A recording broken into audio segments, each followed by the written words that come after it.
ज्वारी, बाजरी, नाचणी ही ग्लुटन फ्री असल्यामुळे भाकरी खाण्याचा सल्ला दिला जातो. तर आपण आज अर्धा किलो ज्वारी आणि नाचणी घेतली आहे. ही भाकरी आणखीन पौष्टिक बनवण्यासाठी ती दोन्ही मिक्स करून त्यामध्ये 100 ग्रॅम तीळ आणि जवस घेऊन ते गरम करून घेतले आहेत. हे दोन्ही आपण गरम करून काढून घ्यायचं आहे आणि 50 ग्रॅम ओवा देखील घेतलेला आहे. तीळ आणि जवस गरम करून घ्यायचं, त्यासोबतच ओवासुद्धा हलकासा गरम करून घ्यायचा आणि नाचणी आणि ज्वारी आपण मिक्स केलेली आहे त्यामध्ये हे सगळं टाकून छान मिक्स करायचं आहे.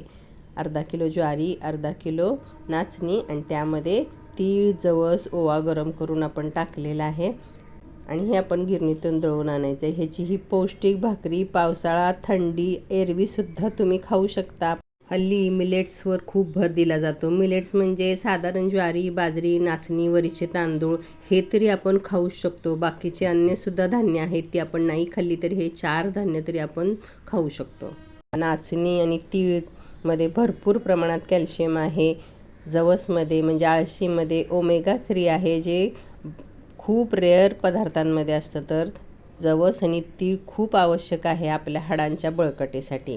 तर हे पीठ मी घेतलं आहे. थोडंसं जाडसर दळून आणायचं आणि थोडंसं चवीपुरतं मीठ टाकलं की भाकरी आणखीन छान लागते.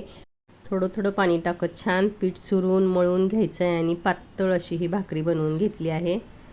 तर टाकून घेतली आहे. पाणी लावून आपण ही भाजायची आहे. तुम्ही हवं तर एक साईड गॅसवर चुलीवर अशी भाजू शकता. मी तव्यामध्येच दोन्ही साईडने भाजून घेतली आहे.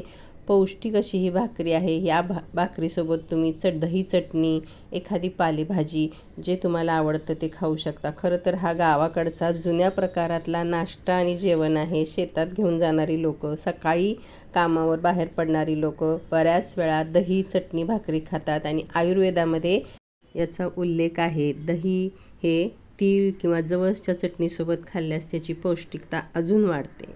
आजही बरीच लोकं अशा प्रकारचा नाश्ता करतात.